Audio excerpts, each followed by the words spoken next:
Hello everyone, welcome to I exam B.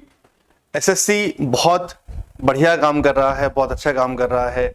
काफ़ी लोग हैं जो एसएससी से काफ़ी टाइम से परेशान थे, बट अब ऐसा नहीं है, क्योंकि एसएससी ने चाहे आपकी वैकेंसीज हों, चाहे आपके रिजल्ट्स हों और चाहे आपकी जो भी उनसे उम्मीदें हों, वो सभी पर खरा उतर रहा है। तो आज हम एसएससी की एक ऐसी पोस्ट के बारे में बात करने वाले हैं जो सीजीएल के बाद बहुत लोगों की एक ड्रीम जॉब होती है। तो आज हम बात करेंगे एसएससी सीएचएसएल के बारे में। तो हेलो एवरीवन, वंस अगेन मेरा नाम है अश्विनी पुंडीर और आज हम बात करेंगे क्या है एसएससी सीएचएसएल, किस तरह की ये पोस्ट होती है, किस तरह की ये जॉब होती है, क्या इसमें सैलरी मिलती है, क्या इसमें आपको काम करना होता है, कहां आपको काम करने के लिए जाना पड़ेगा, कैसे आप इस एग्जाम को निकालेंगे। इस सभी सवालों का जवाब जो है आपको यहीं पर मिल जाएगा। One stop solution I exam B. तो वीडियो को एंड तक जरूर देखिएगा, ये वीडियो आपके लिए बहुत ज्यादा हेल्पफुल रहने वाली है। तो स्टार्ट करते हैं। SSC CHSL staff selection commission combined higher secondary level का ये आपका एग्जाम होता है। ओके, तो क्या है इसमें जरा बात करते हैं। सबसे पहले क्या काम होता है इसका, किस तरह की ये जॉब होती है। तो अगर आप एसएससी सीएचएसएल का एग्जाम जो है आप निकालते हैं, अगर आप ये एग्जाम क्रैक करते हैं, तो आपको मिलती है यहां से 3 पोस्ट। पहली आपकी एलडीसी, दूसरी आपकी यहां पर डीईओ और तीसरी आपकी यहां पर जेएसए सॉरी, ठीक है। 3 तरह की पोस्ट होती हैं।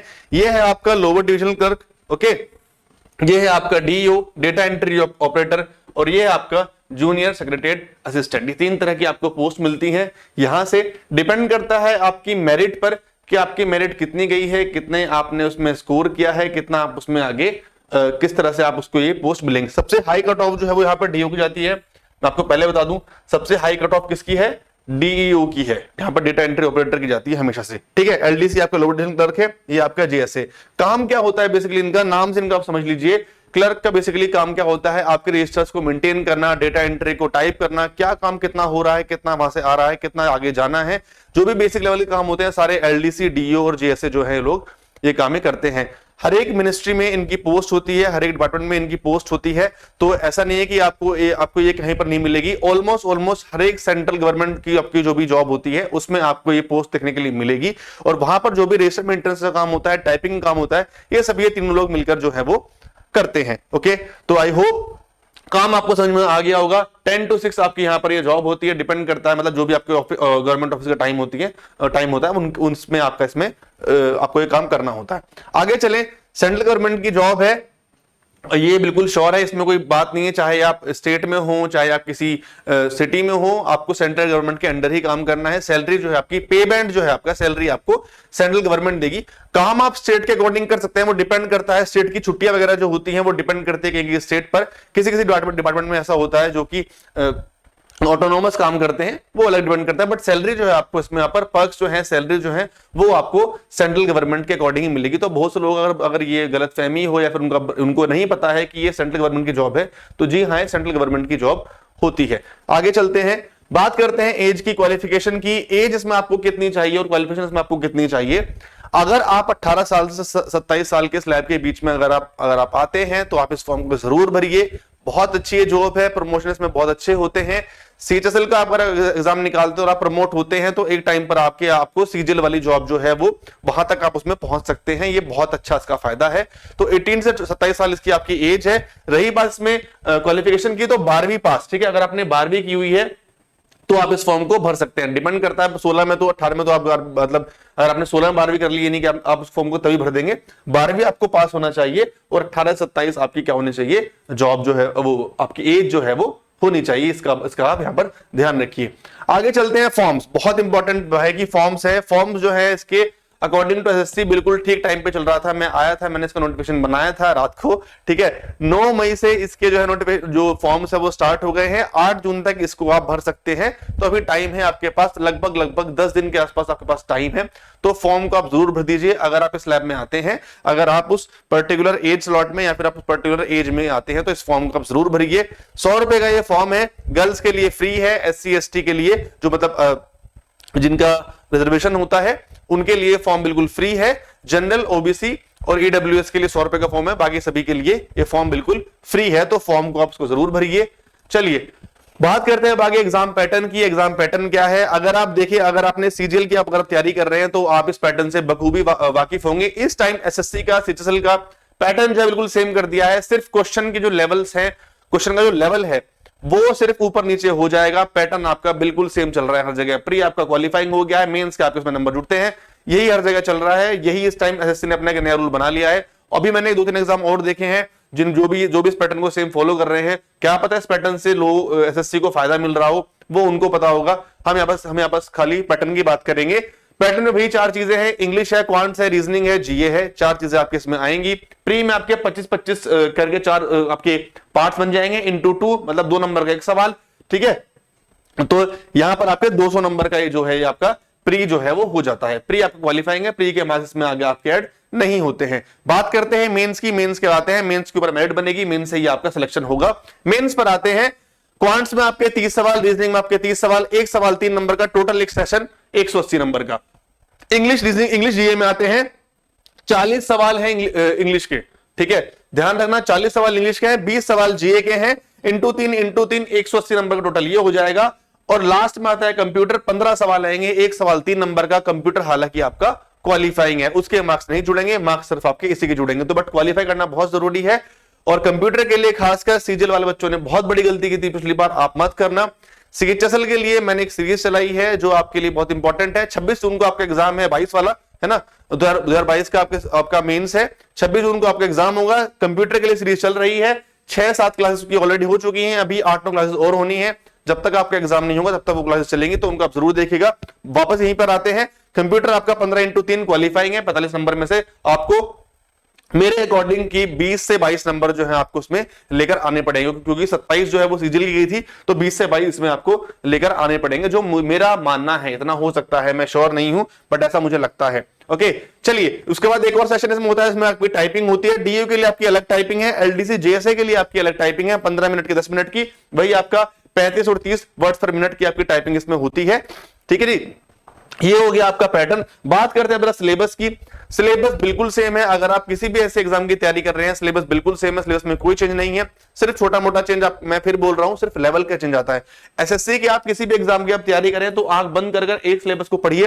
ये मैं आपको एक बहुत बड़ी सलाह दे रहा हूं। अब वो कई लोग बोलेंगे नहीं ये नहीं होता, वो नहीं होता, कुछ नहीं होता। मैं बता रहा हूं, अगर आप एसएससी की तैयारी कर रहे हैं, एक सिलेबस पकड़ो, टॉप लेवल की तैयारी करो, सीजीएल लेवल की तैयारी करो, सीपीओ लेवल की तैयारी करो, सभी आपके एग्जाम जो है उस लैब के अंदर आते रहेंगे। सिर्फ प्रैक्टिस पर डिपेंड करता है। प्रैक्टिस करते रहो, करते रहो, करते रहो, करते रहो। टॉपिक खत्म हो गया, उसको छोड़ो मत। अगर एक टॉपिक खत्म हो जाए उसको कभी मत छोड़ना जब तक आपका एग्जाम नहीं निकलता। उस सवाल की प्रैक्टिस करते रहो। एक सवाल आपने एक टॉपिक के 20 सवाल किए, अगले दिन वो पुराने 20 करो, नेक्स्ट डे फिर नए 20 करो, तो अगले दिन फिर 40, उसके बाद फिर 60, उसके बाद फिर 80। इस तरह से टॉपिक नहीं छोड़ना है कोई भी, चाहे जीके पढ़ो, इंग्लिश पढ़ो, रीजनिंग पढ़ो, क्वांट्स पढ़ो, एक टॉपिक को कभी मत छोड़ना। अगर जब तक आप एग्जाम नहीं होता, प्रैक्टिस करते रहो, करते रहो, करते रहो रेगुलर। यही एग्जाम निकालने का तरीका है, इसके अलावा कोई तरीका नहीं है। आपको अगर ये लगता है कि मैंने तो आज रेशियो प्रोपोर्शन कर लिया है, कल मैं इसको नहीं करूंगा, बहुत बड़ी गलतफहमी में होगा।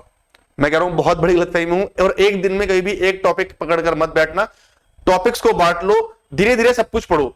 सब कुछ पढ़ना बहुत जरूरी है कि मेरी तो इंग्लिश अच्छी है, मैं इंग्लिश पढ़ लूंगा बस और कुछ नहीं पढ़ूंगा, वो टाइम चला गया, वो जमाना चला गया, उस चक्कर में मत पढ़ो। ठीक है, जीए भी आ रही है मेंस में, तो सब कुछ पढ़ना है। नौकरी चाहिए, अगर देखो एसएससी क्या थी, पहले नौकरी आपको नहीं दे रही थी, आप उसके पीछे भाग रहे थे, ये लाइन में आपको पहले ही बोल चुका हूं। अब एसएससी नौकरी दे रहा है, अब आप मत भागो उससे। ठीक है, वो बस बट वो इतना बोल रहा है आपको कि आपको पढ़ना है, पढ़ना है, पढ़ना है, पढ़ना है। जीए भी आएगी मेंस में, रीजनिंग भी आएगी मेंस में। पहले सिर्फ इंग्लिश और क्वांट्स आती थी, अब रीजनिंग और जीए भी आएगी। तो पढ़ो, दोबारा पढ़ो, तिबारा पढ़ो। ठीक है, सिलेबस के बारे में बात कर लेते हैं, एक एक करके मैं आपको यहाँ सिलेबस डिस्कस कर लूंगा फटाफट से। वीडियो के अंदर जरूर देखना, और चैनल अगर सब्सक्राइब नहीं किया तो चैनल को सब्सक्राइब जरूर कर लेना। यहां पर लेटेस्ट अपडेट आपको सारी मिलती है फ्री में। आपके यूट्यूब आपके सेशन जो है वो हो रहे हैं, तो चैनल को सब्सक्राइब जरूर कर लेना। ठीक है, एक एक करके बात करते हैं। क्वांट्स की पहले बात कर लेंगे यहां पर हम। ओके, क्वांट्स में आपको भाई अरिथमेटिक वाला पार्ट, अरिथमेटिक वाला पार्ट क्या आता है आपका? अरिथमेटिक में आपका रेशियो प्रोपोर्शन आता है, आपका एवरेज आता है, आपका नंबर सिस्टम आता है, आपका परसेंटेज आता है, एसआई एससीआई आता है। ओके, आपका टाइम डिस्टेंस आता है, टाइम वर्क आता है, boat speed, boat and streams आता है। ये सारे टॉपिक आपके अरिथमेटिक में है। ठीक है, एडवांस में आते हैं। एडवांस में आपका आएगा अलजेब्रा, एडवांस में आपका अलजेब्रा, ट्रिग्नोमेट्री है, मेंसुरेशन है, ओके। प्रोबेबिलिटी के साथ थोड़ा बहुत पार्ट है, स्टैटिक्स का थोड़ा बहुत पार्ट है, उसको आप निगलेक्ट भी करें तो चल जाएगा। मैं बोल रहा हूं अगर निगलेक्ट कर दोगे चल जाएगा, कोई बड़ी बात नहीं है। तो ये आपका क्वांट का सेक्शन है। बात करते हैं रीजनिंग की। रीजनिंग के लिए परेशान कभी मत होना, ठीक है। रीजनिंग कहीं और से पढ़ना, रीजनिंग के लिए कभी कोई कोर्स मत लेना, मैं आपको बोल रहा हूं। मैंने यहाँ पर यूट्यूब पर सब कुछ पढ़ा रखा है। अभी आपका एमटेस्ट का एग्जाम हुआ था, अभी आपका IB एमटेस्ट का एग्जाम हुआ था, सीरीज चलाई थी मैंने यहाँ पर काफी सारी, वो सेशंस देख लो। टॉपिक से मैंने यहाँ पर आपको कराए हुए इंपॉर्टेंट 10-12 टॉपिक मैंने आपको यहाँ सारे कराए हुए हैं, उन टॉपिक्स को पढ़ लो। रीजनिंग आपकी वहीं से कवर हो जाएगी, कभी रीजनिंग के लिए परेशान मत होना, यहां से पढ़ लो, आपका सब कुछ हो जाएगा, ठीक है। कोडिंग डिकोडिंग है आपका, एनालॉजी है आपका, उसमें आपका क्यूब्स एंड डाइसेस है, कैलेंडर्स है, जो भी आपके इंपॉर्टेंट 10-12 टॉपिक्स है, और ऑड वन आउट है, क्लासिफिकेशन है, सिलॉग है, डायरेक्शन है आपका, ये सारे टॉपिक आपके रीजनिंग के हैं, ठीक। पीडीएफ जो है मैं इसके नीचे अटैच करा दूंगा, अगर आप ये वीडियो पहली बार देख रहे हैं तो पीडीएफ मैं इसके नीचे अटैच करा दूंगा सिलेबस के वाली, वहां से आप उसका फुल नोटिफिकेशन और पीडीएफ भी जो है उसको आप देख सकते हैं। जो मैंने इसकी स्ट्रेटेजी बनाई थी मैं उसका भी लिंक जो है मैं उसमें अटैच करा दूंगा, वहां से भी उसको आप उस वीडियो को देखकर आप चीजों को समझ सकते हैं दोबारा से, ठीक। बात करते हैं इंग्लिश की। इंग्लिश में वही 3 चीज, वोकैब आएगी आपकी, ग्रामर आएगी, और आपका इसमें यहाँ पर आरसी आएगा। आरसी पर ज्यादा ध्यान जरूर देना, रीडिंग करते रहना, रीडिंग बहुत जरूरी है। इंग्लिश अगर आपको क्लियर करनी है, एक बार रूल्स पढ़ लो, ठीक है। इंग्लिश का क्या करना है, सिर्फ एक बार आप रूल्स पढ़ लो सारे के सारे अच्छे से, मन से, उसके बाद सिर्फ उनकी एरर की प्रैक्टिस करते रहो और फिलर्स की प्रैक्टिस करते रहो, उसके अलावा बस खाली आपको आरसी लगाना है, ठीक।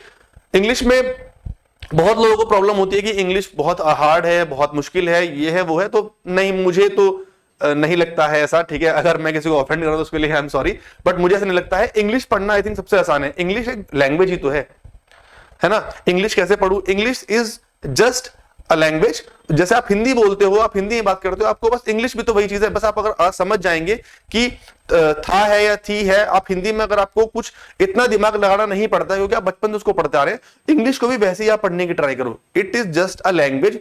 तो लैंग्वेज को पढ़ने के लिए आपको क्या चाहिए, है ना। तो इंग्लिश के लिए कभी परेशान मत होना, एक बार रूल्स पढ़ लो, एक 1-1.5 महीने की मेहनत है वो, एक बार रूल्स पढ़ लो, उनको अच्छे से समझ लो, तभी के तभी उनकी प्रैक्टिस कर लो, उसके बाद सिर्फ एरर्स लगाओ, एरर्स करो और अपना जो है फिलर्स करो, PQRS करो। और वोकैब के लिए, वोकैब तो देखो आपको रोज पढ़नी पड़ेगी, वोकैब जो आपको रोज पढ़नी पड़ती है उसका कोई शॉर्ट सॉल्यूशन नहीं है। जितनी आप रीडिंग करोगे, वोकैब आप जितनी पढ़ते रहोगे, टुकड़ों में वोकैब को बांट लो, 10 antonym, 10 सिनोनियम, 10 idiom phrase, 10 one word substitution, उसको आप ऐसे बांट लो, तो आपकी चीजें जो है वो आसान हो जाएंगी, ठीक है।